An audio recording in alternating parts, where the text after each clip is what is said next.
آیت نمبر 9 سے پڑھیں گے جی انشاءاللہ.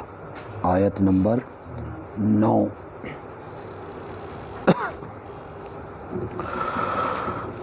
اعوذ باللہ من الشیطان الرجیم. بسم اللہ الرحمن الرحیم. ام حسبت ان اصحاب الکہف والرقیم کانوا من آیاتنا عجبا اذ اوى الفتية إلى الكهف فقالوا ربنا آتنا من لدنك رحمة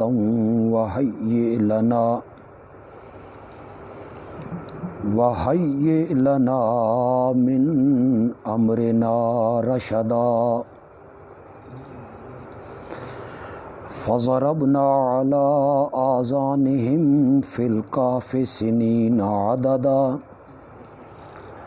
ثم بعثناهم لنعلم أي الحزبين أحصى لما لبثوا أمدا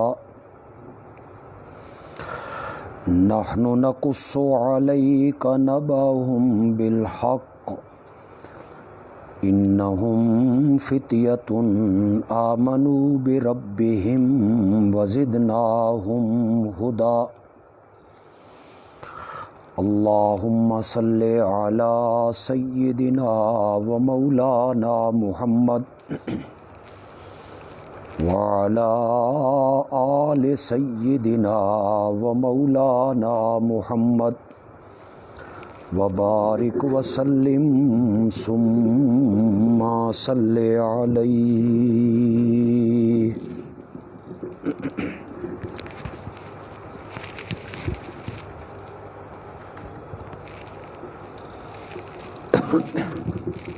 اس میں ایسا کر دو تھوڑا.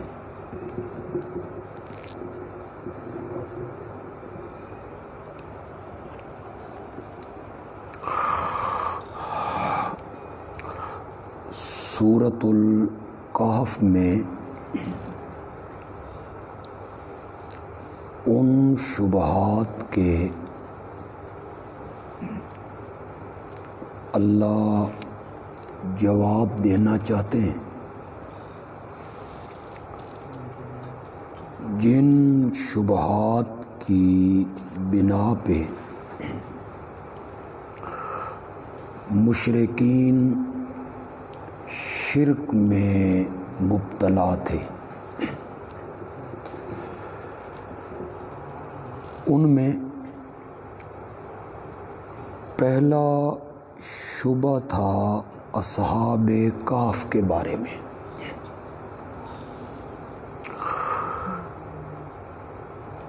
کہ وہ 309 سال ایک غار میں رہے، لوگوں کی نظروں سے مستور رہے، ان کے بدن میں کوئی تغیر و تبدل نہیں آیا، کروٹیں ان کی تبدیل ہوتی رہیں، تو معلوم ہوتا ہے کہ وہ متصرف فی الامور ہیں، مختار کل ہیں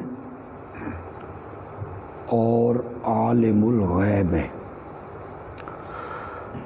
چنانچہ مشرکین عرب 7 روٹیاں بطور نیاز اصحاب کہف کے نام پر تقسیم کرتے اور 8ویں روٹی ان کے کتے کے نام پر بطور نیاز تقسیم کی جاتی. تو اللہ نے سورۃ کہف میں بڑی تفصیل کے ساتھ اس واقعہ کو ذکر کیا، جس سے اللہ یہ ثابت کرنا چاہتے ہیں کہ وہ تو خود میرے موحد بندے تھے، غیر اللہ کی پوجا پاٹ سے انتہائی متنفر تھے، شرکیہ دین کو ترک کر کے انہوں نے وطن تک قربان کیا، چھوڑ دیا، تو وہ معبود اور الہ کیسے ہو سکتے ہیں؟ چنانچہ آیت نمبر 9 سے لے کے آیت نمبر 12 تک اللہ نے اس شبے کا اجمالی جواب دیا، اور پھر آیت نمبر 12 سے لے کے آیت نمبر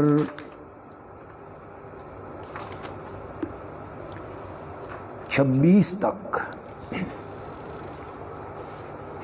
اللہ نے اس شبے کا تفصیلی جواب دیا۔ آخری آیت میں جا کے اللہ نے اس پورے واقعہ کا نتیجہ اور ثمرہ ذکر کیا۔ اجمالاً جب ذکر کیا تو فرمایا ام حسبت ان اصحاب الکہف والرقیم کانوا من آیاتنا عجبا، اے قرآن کے مخاطب، تیرا کیا گمان ہے کہ غار والے اور تختی والے وہ ہماری نشانیوں اور ہماری آیات میں سے کوئی بڑی عجیب نشانی تھے کہ لوگوں نے اس واقعہ کو صداقت رسول کی دلیل بنا لیے اور پوچھنے لگے ہیں کہ آپ اگر اللہ کے سچے نبی ہیں تو پھر ان غار والے لوگوں کے متعلق ہمیں آگاہ کرو، بتاؤ، تو یہ ہماری قدرت کی نشانیوں میں سے کوئی بڑی عجیب نشانی ہے؟ نہیں، اگر لوگ دیکھیں تو ہماری قدرت کی اور نشانیاں اس سے بھی عجیب تر ہیں۔ یہ چلتے ہوئے پانی پہ زمین کو ٹکا دینا اور اس پر پہاڑوں کی میخیں ٹھونک دینا اور اس کا سینہ چیر کے اس میں دریا، ندیاں، نہریں، سمندر، نالے بہا دینا، یہ سورج اور چاند کو ایک پٹڑی پہ چلائے رکھنا، ستاروں کو جگمگانا سکھا دینا، یہ کم میری قدرت کی نشانیاں ہیں؟ پھر زمین پہ پھیلنے والے جو جاندار ہیں، درندے، چرندے، پرندے، حشرات الارض، کیڑے مکوڑے، ان کا کھانا پینا، ان کے رہنے کی جگہ، پھر یہ نباتات ہیں، جمادات ہیں، پھول ہیں، پھل ہیں، پتیاں ہیں، درخت ہیں، سبزہ ہے، پھر خود انسان کی اپنی پیدائش ہے، تو یہ قدرت کی جو باقی نشانیاں ہیں یہ کوئی کم نشانیاں ہیں کہ لوگوں نے اصحاب کہف کو سمجھ لیا ہے کہ وہ ہماری قدرت کی ایک بہت بڑی نشانی تھی؟ یہ جو ہے اصحاب الکہف والرقیم، رقیم کا معنی میں نے کیا تختی، تو کچھ لوگوں کا خیال یہ ہے کہ جب یہ اصحاب کہف اپنے وطن سے نکل گئے تھے، ان کی تلاش شروع ہوئی، یہ نہ ملے، تو وقت کے حکمرانوں نے سوچا بھی کدھر گئے، آسمان کھا گیا ہے، زمین نکل گئی ہے، فوجیں، پولیس سب ڈھونڈ ڈھونڈ کے تھک گئے، تو بادشاہ نے ایسے کیا کہ ایک تختی پر ان کا نام، ان کے والد کا نام، ان کی قومیت سب کچھ لکھ کر اپنے خزانے میں رکھ دی کہ لوگوں کو بعد میں پتہ چلے کہ یہ 7 لوگ تھے، کوئی پتہ نہیں کہ یہ کہاں چلے گئے ہیں، زندہ ہیں، مر گئے ہیں۔ تو رقیم کہتے ہیں تختی کو، اس لیے ان کو اصحاب الکہف بھی کہتے ہیں اور اصحاب الرقیم بھی کہتے ہیں۔ کچھ لوگوں کا خیال یہ ہے کہ رقیم اس گاؤں کا نام ہے جس گاؤں کے یہ لوگ باشندے تھے، اس نسبت سے انہیں اصحاب رقیم کہا جاتا ہے۔ اذ اول فتیۃ الی الکہف، جب وہ نوجوان انہوں نے ٹھکانہ پکڑا ایک غار میں، وہ خود مومن ہیں، موحد ہیں، پھر وہ اپنے شہر سے نکلے ہیں اور انہوں نے ایک غار میں آ کے ٹھکانہ پکڑ لیا ہے۔ فقالو، تو اس غار میں ٹھکانہ پکڑتے ہوئے انہوں نے دعا مانگی، ربنا آتنا من لدنک رحمہ، اے ہمارے رب ہمیں اپنی طرف سے رحمت بھی عطا کر، وحیّ لنا من امرنا رشدا، اور ہمارا معاملہ اور ہمارا کام اس میں آسانیاں پیدا کر۔ اللہ تعالیٰ اشارہ کرنا چاہتے ہیں کہ جو خود دعائیں مانگ رہا ہے، ہمارے سامنے عاجزیاں کر رہے ہیں، گڑ گڑا رہے ہیں، وہ معبود اور الہ بننے کے لائق نہیں۔ فضربنا علی آذانہم، ہم نے ان کے کانوں پر تھپکیاں دے دی۔ لفظی معنی تو مور کا ہے، انہوں نے پردے کا معنی کیا۔ کئی سال تک ہم نے ان کے کانوں پہ تھپکی دے کر انہیں غار میں سلا دیا۔ ثم بعثناہم، پھر ہم نے ان کو اٹھایا، لنعلم ای الحزبین، تاکہ ہم جانیں کہ 2 فریقوں میں سے، 2 جماعتوں میں سے کس نے احصا یاد رکھی ہے، لما لابسو، اپنے ٹھہرنے کی، آمدن مدت۔ یہ 2 فریق کون سے؟ ایک فریق وہ ہے جنہوں نے کہا تھا کہ ہم 1 دن ٹھہرے ہیں یا دن کا کچھ حصہ، اور کچھ نے کہا تھا یار کس چکر میں پڑ گئے ہو کہ کتنا ٹھہرے ہیں، تمہارا رب بہتر جانتا ہے کہ تم کتنا ٹھہرے ہو۔ یہ 2 فریق مراد ہیں۔ میں نے کہا نا کہ یہ اجمال ہے، پہلے اللہ نے اس واقعہ کو اجمالاً ذکر کیا، مختصر طور پہ ذکر کیا، آگے اللہ تعالیٰ اس واقعہ کو تفصیل کے ساتھ ذکر کرنا چاہتے ہیں۔ یہ جو اصحاب کہف ہیں یہ بڑے لوگوں کی اولاد ہے، یعنی وزیروں کی، مشیروں کی، تاجروں کی، صاحب ثروت لوگ ہیں جن کی یہ اولاد ہے۔ اس زمانے میں میلے لگتے ہیں اور وہاں غیر اللہ کی پوجا پاٹ ہوتی ہے، بت پوجے جاتے ہیں، غیر اللہ کو پکارا جاتا ہے، تو یہ بھی وہاں چلے گئے۔ یہ ایک دوسرے کو جانتے نہیں ہیں، ایک دوسرے سے ناواقف ہیں، بس میلہ دیکھنے کے لیے چلے گئے۔ وہاں جا کے ان کی طبیعت منقبض ہوئی اس شرک کو دیکھ کے، کفر کو دیکھ کے، تو ان میں سے ایک آدمی ہٹ کے درخت کے نیچے بیٹھ گیا، پریشان، مغموم۔ ایک دوسرا بھی آ گیا، پھر تیسرا آ گیا، پھر چوتھا، پھر پانچواں، پھر چھٹا، پھر ساتواں۔ تو پھر انہوں نے پوچھا بھئی تو کیوں پریشان ہے؟ وہ بھی پریشان ہے۔ تو اب یہ ایک دوسرے سے ڈر رہے ہیں، اور پھر اس نے ایک نے اظہار کیا یار یہ جو کچھ ہو رہا ہے یہ کوئی عقل اس کو مانتی نہیں ہے، اور یہ کوئی کام صحیح نہیں ہے۔ دوسرے نے کہا کہ میرا بھی یہی نظریہ ہے، میں بھی اسی لیے اس درخت کے نیچے آ کے بیٹھ گیا ہوں کہ مجھے بڑا تنفر ہوا ہے۔ اور تو پھر یہ 7 نوجوان اکٹھے ہوئے۔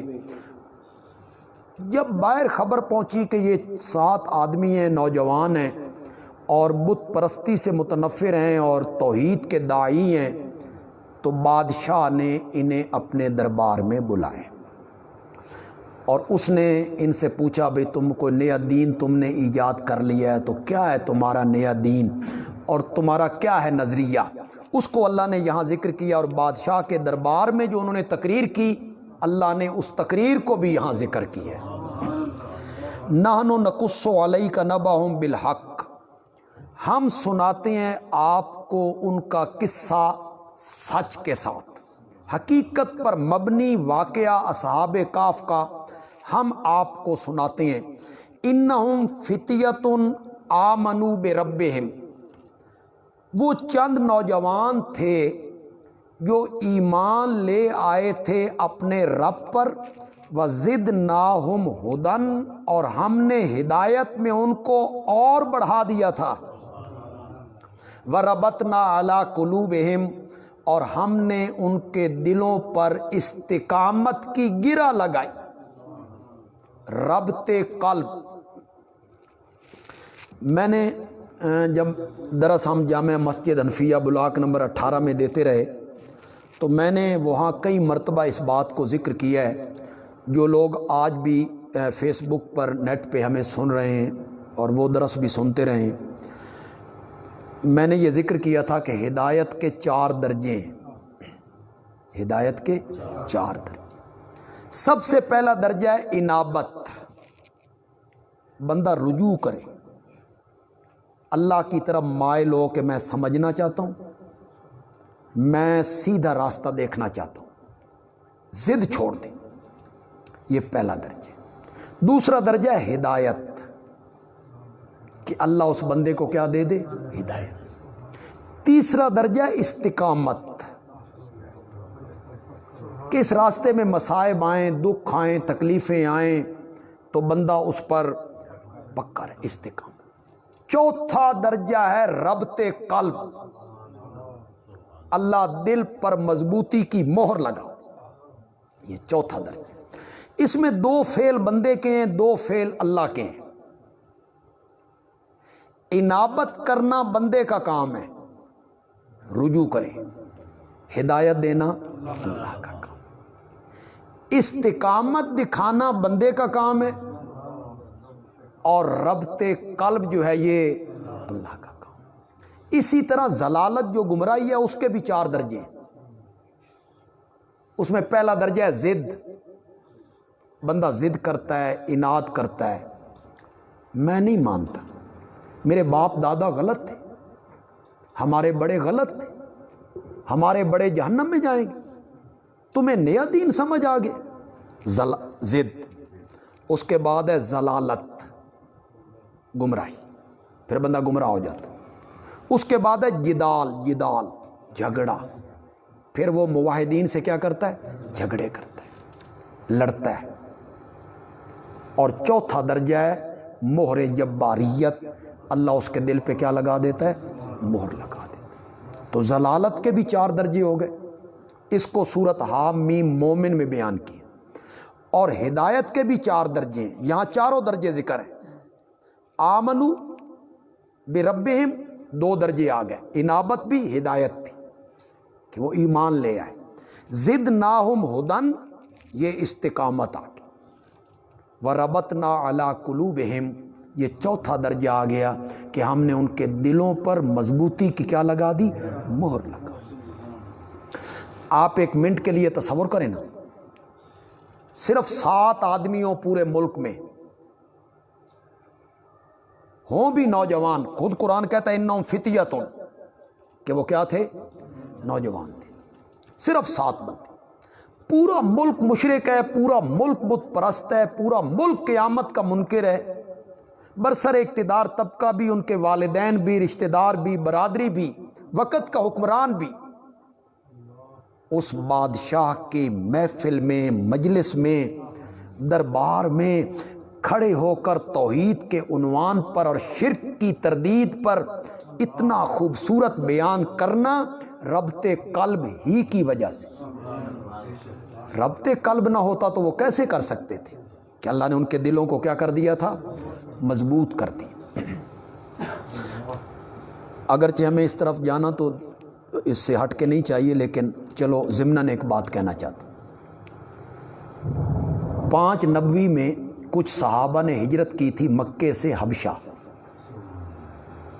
ان میں حضرت عثمان بھی تھے، ان کی اہلیہ حضرت رقیہ بھی تھی، حضرت علی کے بھائی جعفر طیار بھی تھے۔ مشرکین نے اسے اپنی ذلت سمجھا، شکست سمجھا کہ یہ وہاں جا کے پناہ لے چکے ہیں حبشے میں، امن سے رہ رہے ہیں۔ تو انہوں نے اپنے کچھ نمائندے بھیجے کہ جاؤ اور حبشے کے بادشاہ نجاشی سے بات کرو کہ یہ چند نوجوان ہیں، باپ دادا کے دین سے بغاوت کی ہے، ایک نیا دین انہوں نے کھڑا کر دیا ہے، فطور ڈال دیا ہے، تمہارے ملک میں بھی آ کے یہ فطور ڈالیں گے، انہیں ہمارے حوالے کرو۔ اس کے لیے انہوں نے تحفے، تحائف بادشاہ کے لیے، وزیروں کے لیے، مشیروں کے لیے، احبار کے لیے، رہبان کے لیے، جو عیسائیوں کے علماء تھے، پیر تھے، ان کے لیے تحفے، تحائف، یہ سب چیزیں لے کے گئے۔ وفد کا قائد ہے عمر ابن العاص رضی اللہ تعالی عنہ، اس وقت تک مسلمان نہیں ہوئے، بعد میں اللہ نے انہیں ایمان کی توفیق بھی دی اور یہ مصر کے فاتح بھی بنے۔ تو یہ گفتگو کرنے کا جو سلیقہ ہوتا ہے یہ اللہ ہر بندے کو نہیں دیتا، یہ کسی کسی کو اللہ نصیب، اس میں بھی درجے ہیں۔ بعض بندے اس طرح گفتگو کرتے ہیں کہ آپ کہتے ہیں یہ مٹی کو سونا ثابت کرنا چاہے نا تو یہ کر سکتا ہے، بے مٹی کیا ہے؟ سونا ہے۔ اس کو اتنی قادر الکلام ہے، وہ دلائل اتنے دیتے ہیں اور مدلل گفتگو کرتے ہیں۔ مجھے اس پر اعتبار شاید نہ آتا، پیپل پارٹی کا زمانہ تھا، پیپل پارٹی کا دور تھا اور قومی اتحاد کی تحریک چل پڑی تو بڑا مقابلہ ہوا، تو ظاہر بات ہے ہمارے نظریات قومی اتحاد کے ساتھ تھے، تو یہاں پیپل پارٹی کے رہنما، نام میں نہیں لینا چاہتا، کچہری بازار میں انہوں نے تقریر کی۔ بھئی آپ یقین کریں ان کی تقریر سن کے میں اپنے موقف سے بدل گیا، ایسی اس نے گفتگو کی، ایسی مثالیں دی کہ میرے ذہن پہ بھی اثر ہو گیا۔ تو یہ بعض لوگوں کو اللہ یہ قدرت کلام کرنا اور فن، تو عمر بن العاص ان لوگوں میں شامل تھے مکے کے جو دانا، سمجھدار، عقل مند، معاملہ فہم، تو یہ قائد ہیں، گفتگو کرنے کے لیے گئے، انہیں اجازت طلب کی، تحفے تحائف تقسیم کی، اندر چلے گئے، بادشاہ سے کہا کہ ہمارے ملک کے کچھ نوجوان ہیں، پاگل ہو گئے ہیں، ایک نیا دین ایجاد کر لیا ہے اور فطور ڈال دیا ہے، آپ کے ملک میں آ گئے ہیں، آپ کے ملک میں بھی یہی کام کریں گے، ہمارے ہاں جو کچھ کیا ہے تو وہ نوجوان ہیں، ہمارے حوالے کرو۔ نجاشی منصف بادشاہ تھا، کہنے لگا کہ نہیں، پہلے میں ان کو بلا لیتا ہوں، ان کا موقف بھی سنتا ہوں، پھر میں فیصلہ کروں۔ تو ان کے پاس جب پولیس پہنچی کہ تمہیں بادشاہ نے طلب کی، یہ تو بھاگے ہوئے تھے، ہجرت کر کے گئے تھے، ستائے ہوئے تھے، تو یہ ڈر گئے کہ پتہ نہیں کیا معاملہ ہونا ہے۔ تو انہیں کہا بھائی دیکھو، جائیں گے، کوئی گفتگو کرنی ہے تو ایک بندہ منتخب کرو جو بادشاہ سے گفتگو کرے، تو قرۂ فعال نکلا حضرت جعفر طیار کے نام رضی اللہ تعالی۔ ان کی عمر ہے تقریباً 17-18 سال، 18-19 سال عمر ہے ان کی، بالکل نوجوان ہیں، بلکہ بچپن سے ابھی نکلے ہیں۔ تو بادشاہ نے پوچھا ہاں بھائی یہ تمہیں لینے کے لیے آئے، جانتے ہو؟ لیکن ہم جانتے ہیں کہ سنا ہے کوئی نیا دین تم نے ایجاد کیا ہے، اور وہ کیا ہے، کیا کہتے ہو تم؟ تو حضرت جعفر طیار نے وہاں تقریر کی نجاشی کے دربار، ایھا الملک انا کنا قوما اہل جاہلیہ نعبد الاصنام وناکل المیت وناتی الفواحش، ہم تو جاہل لوگ تھے، بت پوجتے تھے، مردار کھاتے تھے، بے حیائی کے کام کرتے تھے۔ اتنے میں اللہ نے رحمت کی کہ ایک ہم ہی میں سے ایک بندہ نبی بن کے آیا جس کے حسب کو بھی ہم جانتے ہیں، نسب کو بھی ہم جانتے ہیں۔ اس نے ہمیں دعوت دی کہ یہ بت پرستی نہیں، فحاشی نہیں، مردار کا کھانا نہیں۔ تو یہ تقریر ہوئی تو بادشاہ کہنے لگا کہ آئندہ سے تم ہمارے شاہی مہمان ہو، تم یہی رہو گے۔ عمر بن العاص بھی بڑے تیز تھے، ہوشیار تھے۔ باہر نکلے تو انہوں نے پھر ان علماء اور پیروں سے کہا کہ بھائی ایک بات رہ گئی ہے کہ یہ جو مسلمان ہیں یہ حضرت عیسیٰ کے گستاخ ہیں، مائی مریم کے بے ادب ہیں، توہین کرتے ہیں، معجزے نہیں مانتے۔ پھر بادشاہ کے سامنے پیشی ہو گئی۔ بادشاہ نے پوچھا سنا ہے تم حضرت عیسیٰ اور مائی مریم کو نہیں مانتے ہو؟ اتفاق کی بات یہ تھی کہ سورت مریم نئی نئی اتری تھی، حضرت جعفر طیار کو یاد تھی، حضرت جعفر طیار نے سورت مریم کی تلاوت کی، اس میں حضرت عیسیٰ اور مریم کا کھڑے ہونا اور پھر درخت کے نیچے جانا اور وہ سارا واقعہ اس میں ہے سورت مریم میں۔ انہوں نے اس کی اب تلاوت کی تو نجاشی نے زمین سے ایک تنکا اٹھایا، تنکا اٹھا کے کہتا ہے مجھے عیسیٰ کے رب کی قسم ہے، جو کچھ اس نوجوان نے حضرت عیسیٰ کے متعلق کہا ہے، حضرت عیسیٰ اس تنکے کے برابر بھی اس سے زیادہ نہیں، جو کچھ اس نے کہا ہے وہی کچھ صحیح۔ بند کر دیں۔ تو یہ کسی بادشاہ کے دربار میں اس طرح کی گفتگو کرنا یہ ربط قلب ہے۔ یہ ربط قلب کا درجہ اللہ نے صحابہ کو عطا کیا۔ آج بھی اگر اللہ کسی کو عطا کر دے تو اس سے کوئی بعید نہیں ہے ربط قلب۔ یہ ربط قلب بھی تھا۔ اذ قاموا، جب وہ بادشاہ کے دربار میں کھڑے ہوئے، فقالو، اور کہنے لگے ربنا رب السماوات والارض، ہمارا رب وہ ہے جو آسمانوں کا رب ہے، ہمارا مالک وہ ہے جو آسمانوں کا مالک ہے اور زمین کا مالک ہے، لن ندعو من دونہ الہا، ہم اس کے سوا کسی معبود کو ہرگز نہیں پکاریں گے۔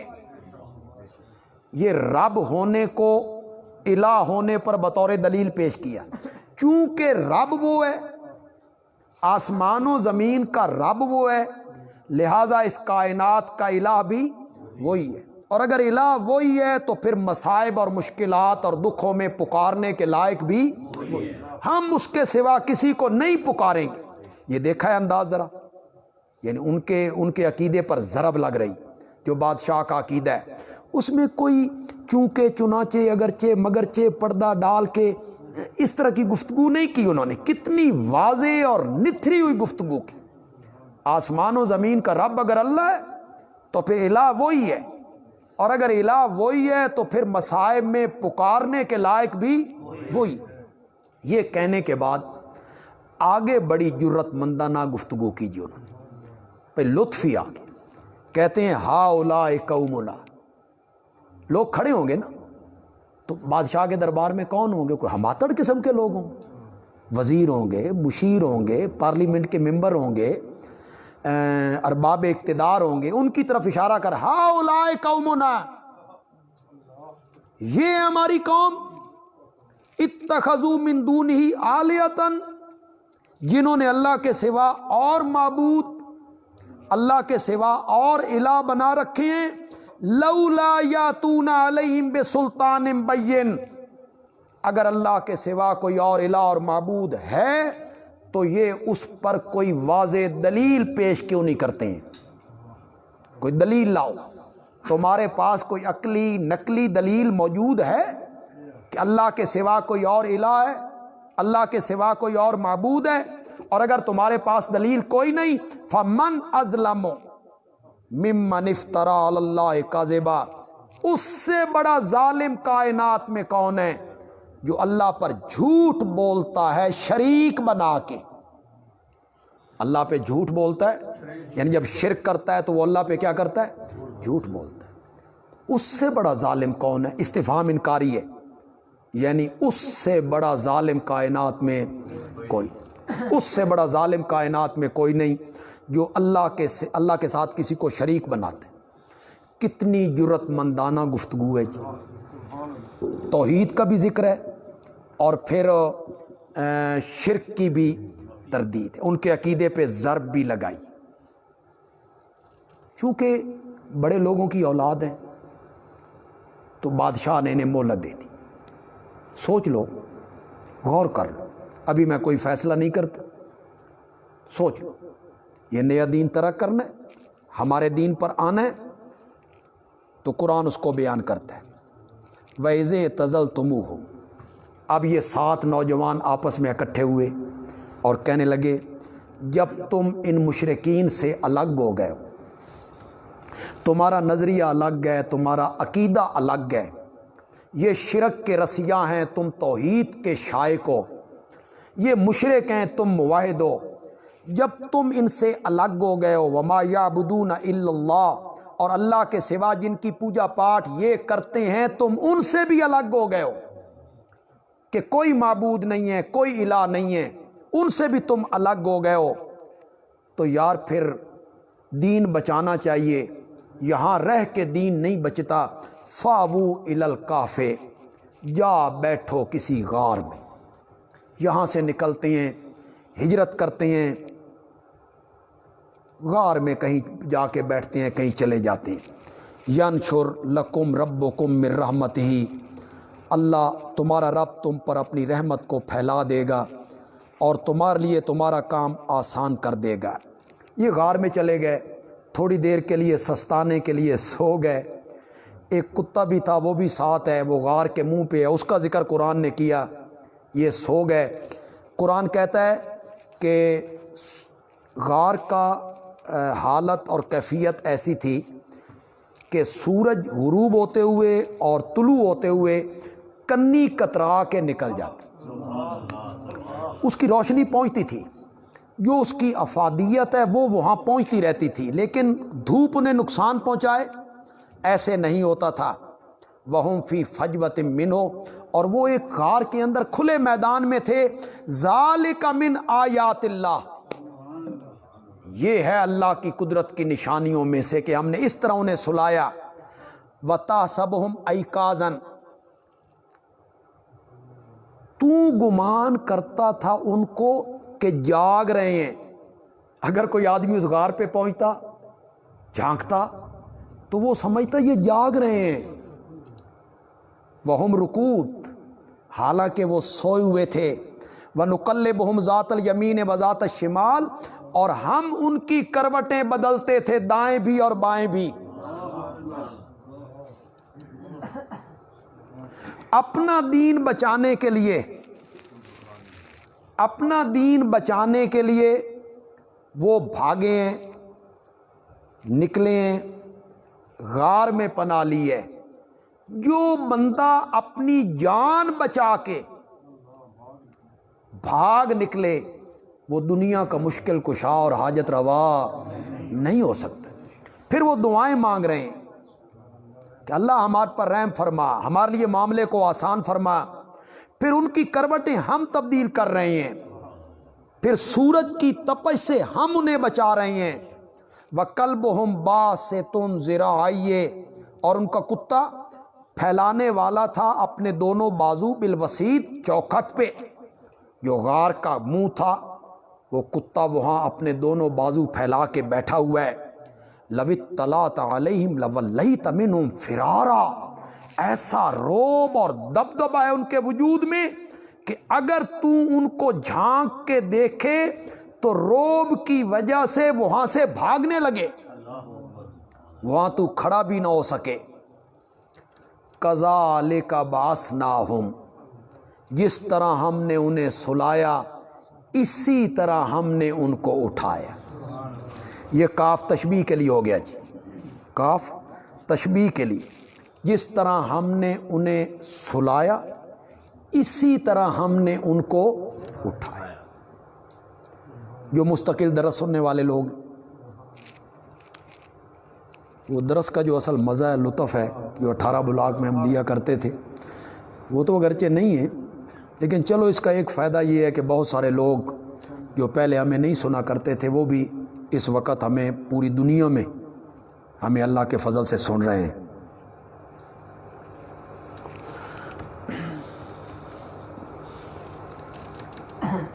میں نے کئی مرتبہ ذکر کیا کہ یہ جو ہے نا کذالک کا کاف، یہ کاف تشبیہ کا ہے۔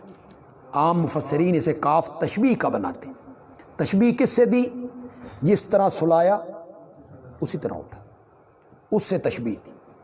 ہماری جماعت کے شیخ رئیس المفسرین مولانا حسین علی رحمۃ اللہ علیہ کاف لبیان الکمال بناتے، وہ کاف تشبیہ کا نہیں بناتے، کاف لبیان الکمال، اس کا معنی کرتے ہیں یوں ہی، یوں ہم نے ان کو اٹھایا، یوں ہم نے ان کو اٹھایا۔ مطلب یہ تھا 309 سال وہ وہاں سوئے رہے، ان کی کروٹیں ہم تبدیل کرتے رہے۔ 309 سال کے بعد بالکل جس طرح پہلے دن سوئے تھے اسی طرح ان کو اٹھانا، یہ ہمارا ہی کمال تھا۔ یہ مولانا حسین علی نے مانا کہ یہ ہمارا ہی کمال تھا کہ ہم نے ان کو اٹھایا۔ لیتسالوا بینہم، تاکہ وہ آپس میں ایک دوسرے سے سوال کریں، پوچھیں۔ قال قائل منہم، ایک کہنے والا ان میں سے کہنے لگا کم لبستم، کتنا ٹھہرے ہو تم؟ قالو، کچھ بولے لبسنا یومن، ہم ٹھہرے ہیں ایک دن، او بعض یوم، یا دن کا بھی، صبح کے ٹائم آئے تھے ابھی سورج غروب نہیں ہوا تو دن کا کچھ حصہ ہوا ہے، ہم جہاں اتنا ٹھہرے ہیں۔ قالو، اور باقی کہنے لگے ربکم عالم بما لبستم، رب تمہارا بہتر جانتا ہے جتنا تم ٹھہرے ہو۔ یہ کس چکر میں پڑ گیا ہو کہ کتنا ٹھہرے ہیں؟ حضرت عبداللہ ابن عباس رضی اللہ تعالی عنہما بہت بڑے مفسر ہیں، صحابی ہیں، انہوں نے اس آیت سے استدلال کیا کہ ان کی تعداد 7 تھی۔ کیوں؟ ایک پوچھنے والا، قال قائل منہم، آگے کالو، کالو جمع کا صیغہ ہے، کم از کم 3 پر اطلاق ہوتا ہے، ان تینوں نے کہا ہم ٹھہرے ایک دن یا دن کا بعض حصہ۔ آگے پھر کالو آگے، اور کچھ نے کہا کہ تمہارا رب بہتر جانتا ہے۔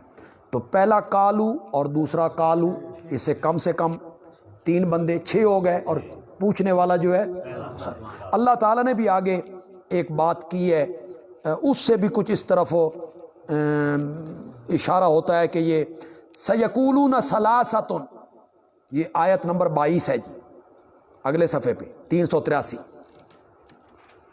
سیقولون ثلاثۃ، بعض لوگ کہیں گے وہ 3 تھے، رابعہم کلبہم، چوتھا ان کا کتا تھا، ویقولون، اور کچھ کہیں گے خمسۃ، وہ 5 تھے، سادسہم کلبہم، چھٹا ان کا کتا تھا، رجمن بالغیب، یہ سب کچھ وہ اٹکل پچو ہے اور بن دیکھے تیر چلانا، رجمن بالغیب، بن دیکھے تیر چلانا۔ لوگ کہیں گے وہ 5 تھے، چھٹا ان کا کتا تھا، وَيَقُولُونَ، اور کچھ کہیں گے سبعۃ، وہ 7 تھے، ثامنہم کلبہم، 8واں ان کا کتا تھا۔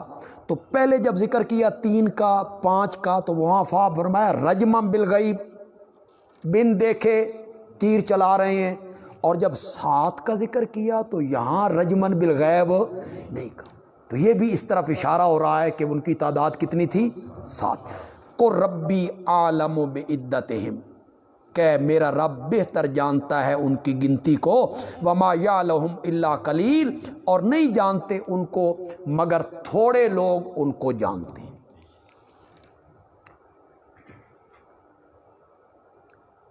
جو لوگ جن کے سامنے قرآن کھلے ہوئے ہیں، جہاں بھی وہ ہیں، جس شہر میں ہیں، جس ملک میں ہیں، جس گاؤں میں ہیں، سن رہے ہیں، جو ہماری جماعت سے تعلق رکھتے ہیں، صحیح العقیدہ لوگ ہیں، وہ بھی سن رہے ہیں۔ اگر کوئی دوسرے مسلک کے میرے بھائی، ہمارے بزرگ، مائیں، بہنیں، بیٹیاں سن رہے ہیں، دوسرے مسلک سے مراد یہ ہے کہ جن کا عقیدہ یہ ہے کہ وفات کے بعد انبیاء، اولیاء ہمارے حالات کو جانتے ہیں اور ہم وہاں جاتے ہیں تو انہیں پتہ ہوتا ہے کون آیا ہے کون نہیں آیا، وہ عالم الغیب ہیں، مختار کل ہیں، جن کا یہ عقیدہ ہے، نظریہ ہے، تو میں ان سے گزارش کروں گا بڑے پیار سے، کومنٹ میں مجھے گالیاں نہیں نکالنی، آپ نے کومنٹ کرنے ہیں تو اس میں گالیاں نہ نکالیں، دلیل سے بات کریں۔ یہ کہہ دینا وہابی ہے، گستاخ ہے، بے ادب ہے، یزیدی ہے، یہ ہے وہ ہے، تو اس طرح کوئی یہ کام نہیں چلتا۔ میں اپنے دوستوں سے بڑے پیار سے، بڑی محبت سے، کہ آپ ہمارے بھائی ہیں، دوست ہیں، ساتھی ہیں، اللہ ہم سب کو صراط مستقیم دکھائے۔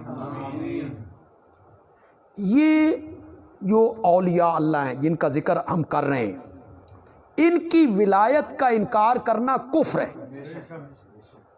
کیوں؟ قرآن انہیں ولی کہتا ہے۔ حضرت شیخ عبد القادر جیلانی رحمۃ اللہ علیہ یا جتنے بزرگان دین ہیں، ان کی ولایت کا انکار کرنا کفر ہے۔ یہ ایسے ولی ہیں جن کی ولایت کا انکار کرنا کفر ہے۔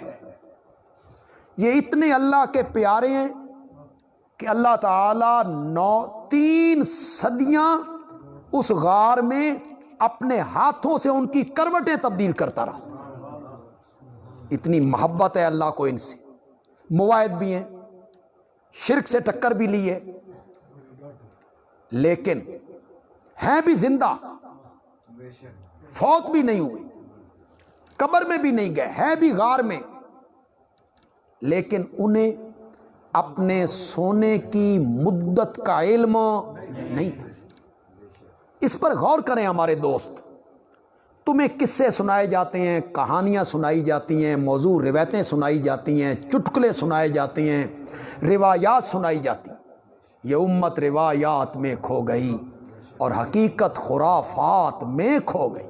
علامہ اقبال صاحب نے کہا یہ امت روایات میں کھو گئی، حقیقت خرافات میں کھو گئی۔ جو روایت اور جو حدیث قرآن کے خلاف ہو، ٹکر لے قرآن سے، قرآن کچھ کہے، روایت کچھ کہے، تو کیا کریں گے؟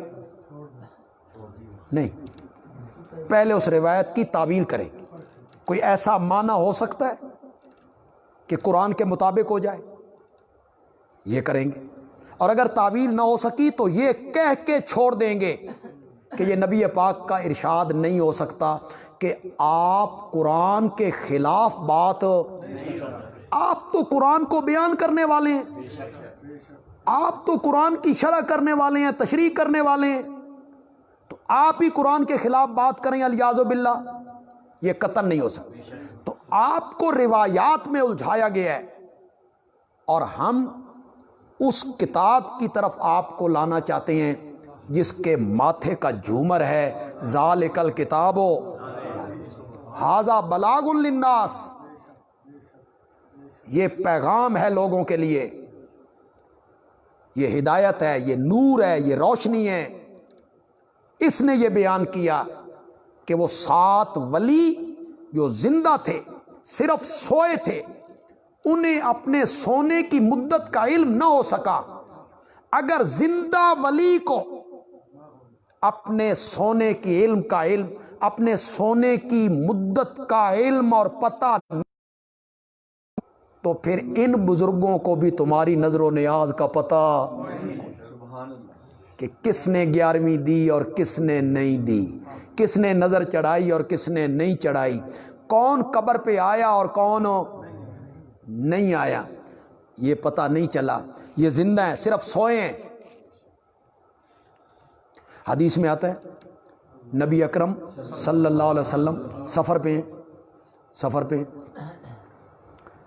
سفر کرتے کرتے رات کا ٹائم ہوا تو پڑاؤ کیا تو خیال آیا تھکے ہوئے بہت ہیں، شاید صبح جاگ نہ آئے، تو کسی بندے کی ڈیوٹی لگائے کہ وہ جاگے، ہمیں صبح جگائے۔ قرائے فال نکلا حضرت بلال کے نام رضی اللہ، میں یہ ڈیوٹی دوں گا۔ تو حضرت بلال کہتے ہیں کہ میں نے سوچا کہ بیٹھا رہوں گا تو نیند آ جائے گی، چلو نفل ہی پڑھتے ہیں، نفل میں چلے گئے۔ جب عین صبح کا ٹائم ہوا تو میرا جو کجاوا تھا اونٹنی کا، میں اسے ٹیک لگا کے مشرق کی طرف منہ کر کے بیٹھ گیا کہ جو ہی صبح صادق پھوٹے، وہ جو لکیر افق میں پھیلتی ہے، تو میں جگاؤں انہیں، تو حضرت بلال کو بھی نیند آ گئی۔ یہ حدیث میں ہے۔ پھر اپنے دوستوں سے ایک دفعہ کہوں گا، کوئی ضد نہیں ہے، کوئی اناد نہیں، خدا کے لیے اس پر غور کیجیے، سمجھنے کی کوشش کیجیے۔ تمام حدیث کی کتابوں میں یہ حدیث موجود ہے بھی مستند۔ حضرت بلال کو نیند آ گئی، حضرت ابوبکر ہیں، حضرت عمر ہیں، حضرت عثمان ہیں، حضرت علی ہیں، حضرت بلال ہیں، سب سوئے ہوئے ہیں حتیٰ طلعت الشمس،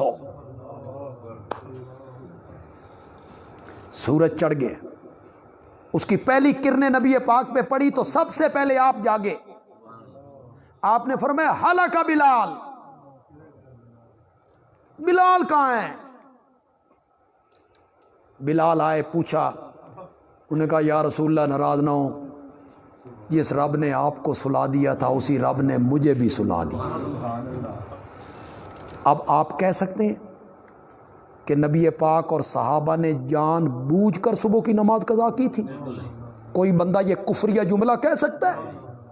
تصور بھی کر سکتا ہے اس کا کہ آپ کو علم تھا، پتہ تھا، جانتے تھے کہ صبح ہو گئی ہے، رات ٹل گئی ہے، اندھیرا ختم ہو گیا ہے، جان بوجھ کے آپ سوئے رہے اور صحابہ کو بھی آپ نے نماز، یہ تو تصور کرنا بھی کفر ہے۔ ماننا پڑے گا کہ سو جائے چاہے نبی کیوں نہ ہو، انہیں دنیا کے حالات کا پتہ نہیں ہوتا، تو پھر وفات کے بعد کیسے پتہ ہوتا ہے؟ آپ کہتے ہیں وہ پہچانتے بھی ہیں، جواب بھی دیتے ہیں، سنتے بھی ہیں۔ اس واقعہ نے اس بات کو ثابت کیا، اس بات کو ثابت کیا کہ اولیاء اللہ سونے کے بعد بھی دنیا کے حالات سے واقف نہیں ہوتے۔ انتقال کے بعد جب وہ دفن ہو جائیں گے، 3 گز زمین کے اندر چلے جائیں گے، پھر وہ سنتے بھی ہیں، پہچانتے بھی ہیں اور جانتے بھی ہیں۔ تو کہنے لگے یار کس چکر میں پڑ گئے ہو، بھوک بڑی لگی ہے، ایک بندے کو بھیجو شہر کھانا لے کے۔ اللہ نے اس کو بھی ذکر کیا، اللہ نے فرمایا جسے بھوک ستائے اور جو کھانے کا محتاج ہو وہ قادر اور مختار اور متصرف نہیں ہوتا۔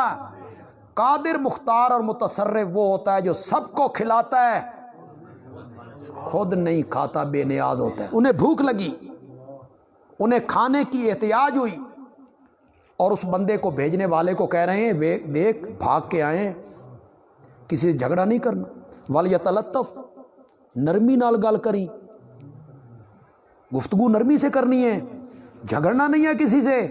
اور اگر تم خدا نہ خواستہ وہاں پکڑے جاؤ تو ہمارے متعلق کسی کو آگاہ نہیں کرنا، وَلَا يُشْعِرَنَّ بِكُمْ أَحَدًا، بتائے بھی نہیں۔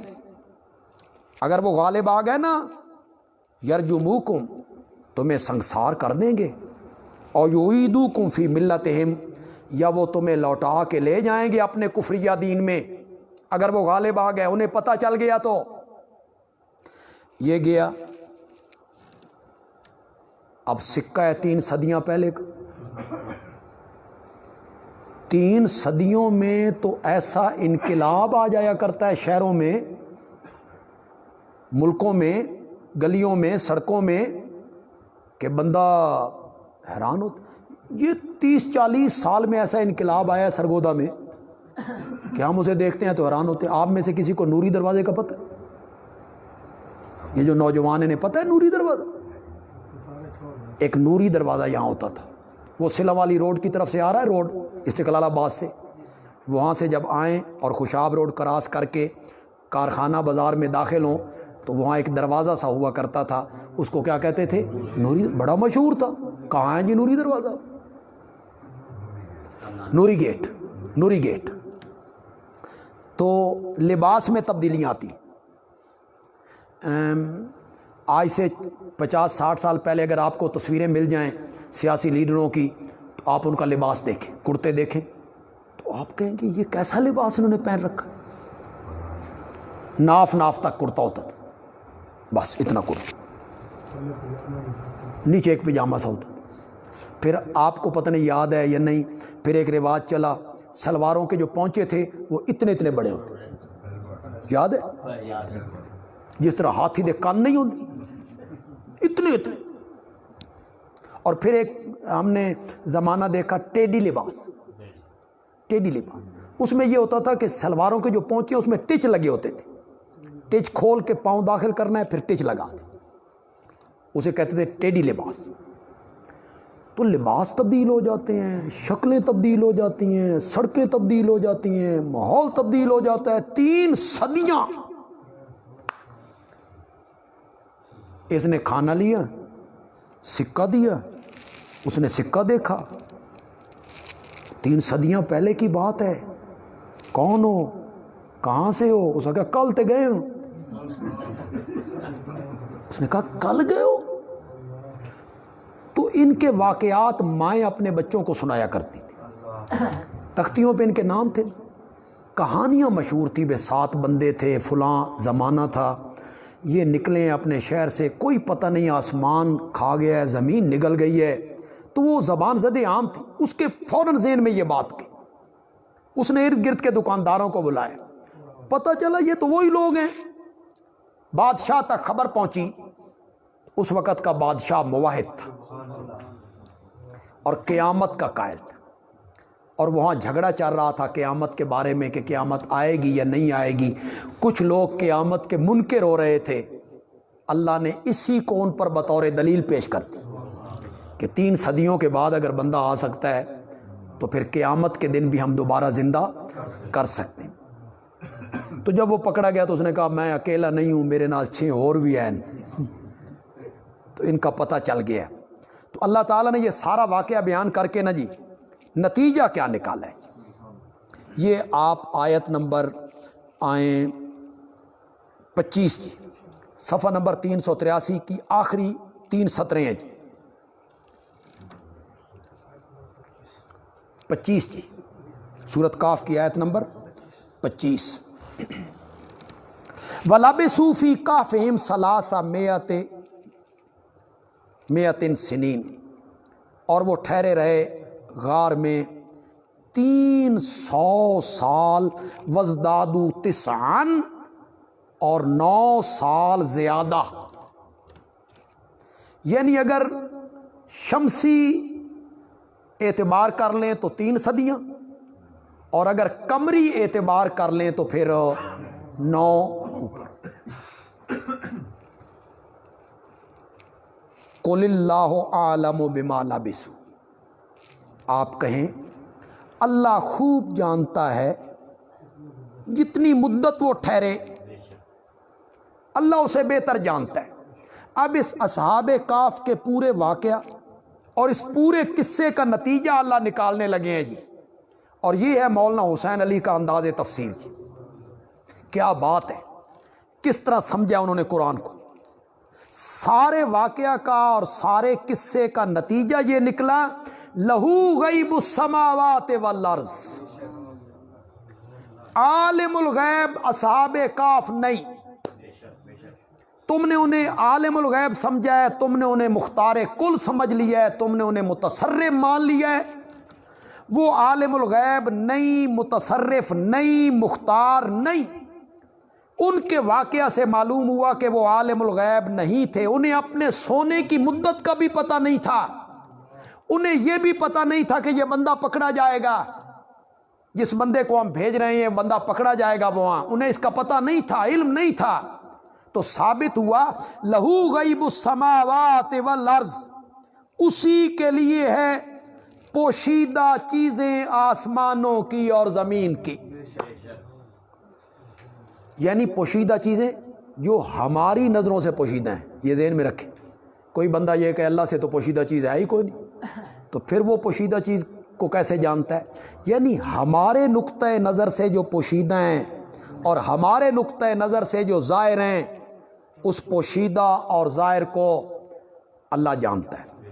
اب سر بھی وَأَسْمِعْ، کیا خوب دیکھتا ہے. اب سر کا کیا معنی ہوگا؟ کیا خوب دیکھتا ہے. وَأَسْمِعْ، اور کیا خوب سنتا ہے. ہر ایک کی حالت کو دیکھنے والا بھی وہی ہے، اور ہر ایک کی ندا اور صدا اور پکار اور دعا کو سننے والا بھی وہی ہے. اس کے سوا پکاریں سننے والا بھی کوئی نہیں، اس کے سوا حالات کو دیکھنے والا بھی کوئی نہیں، اس کے سوا عالم الغیب بھی کوئی نہیں.